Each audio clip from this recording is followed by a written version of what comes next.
Sir, ito naman ho, sinabi ho ng isa ho sa mga kakandidato sa pagkasenador, si Pastor Apollo Kibuloy, na kasalukuyang hong nakakulong at nahaharap ho sa sari-saring samot-saring kaso. Maaari pa po ba siyang tumakbo sa eleksyon ho na ito at kung sakali hong manalo, ay makakaupo ho ba siya bilang senador?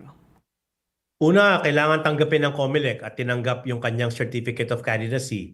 Kasi alam naman natin na ministerial lamang, walang diskresyon ang COMELEC para hindi tanggapin. Maliban na lamang kung maraming blanco, walang pirma, hindi notarized. No? Pero sa usapin ng kwalifikasyon, kailangan niyang suriin ng ating Commission on Election.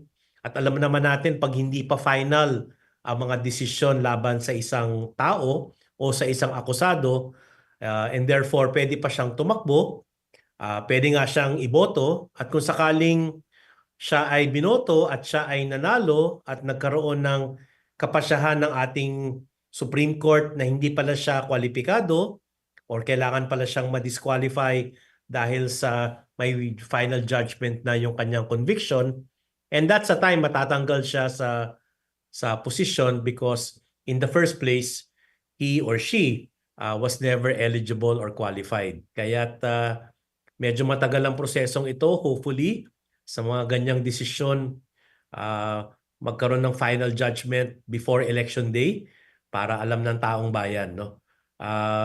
So, yun ang proseso. Pero ang alam ko, ang COMELEC, kung merong may kapasyahan, halimbawang ombudsman, na immediately executory, halimbawa yung perpetual disqualification to run for office. According to the chairman of the Commission on Election, they will immediately enforce this decision and balak nila tanggalin sa balota, hindi isama sa balota ang mga merong ganitong ombudsman decision. Kaya ang balita ko, some of these aspirants or candidates will elevate the matter to the Supreme Court para magkaroon ng linaw kung the fact that may immediately executory decision ang ombudsman, kailangan na bang makansela ang kanilang COC or hintayin na lang natin ang outcome ng election. Ayun nga ho sir, sana nga ma-resolve agad no bago mag-eleksyon para naman ho hindi masayang nga ho yung imprenta at yun nga ho hindi magkagulo ho sa eleksyon.